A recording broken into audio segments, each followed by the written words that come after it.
Prishtina nga kryeqyteti me 1.133.500 euro.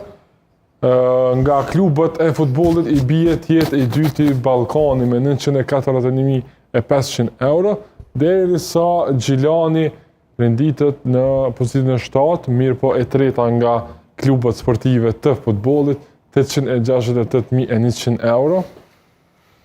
Sa ishte totali që Federata 24 milion. Federata e basketbollit të Kosovës me 722.000 dhe klubi i basketbollit Peja me 646.700 euro.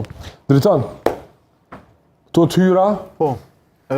Ligji ka pas një rritje të investimit në sport në këto 4 vitet e fundit. Dikon 2022 kanë qenë 9 milion, pastaj ka qenë 14, 20 dhe tash afërsisht gati 25 milion. Po, 25.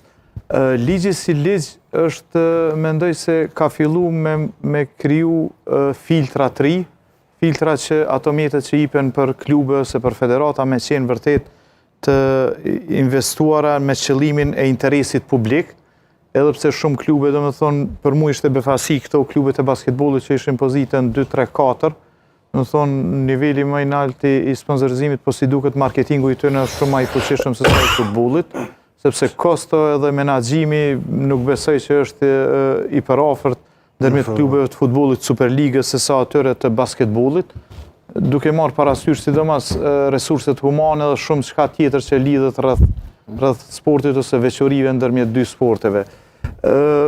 Ligji si ligj në vitet e fundit ka vedisu korporatat edhe kompanitë e ndryshme që t'japin më shumë në sport edhe shojnë një mundësi vërtet reale për sponsorizim, jo në aspektin e marketingut edhe reklamimit, sepse ka një përplasje ndërmjet këtyre dy ideve, do më thonë, çështja e sponsorizimit nuk nënkupton automatikisht edhe hapësinën e shfrytzuar të marketingut ose të reklamimit.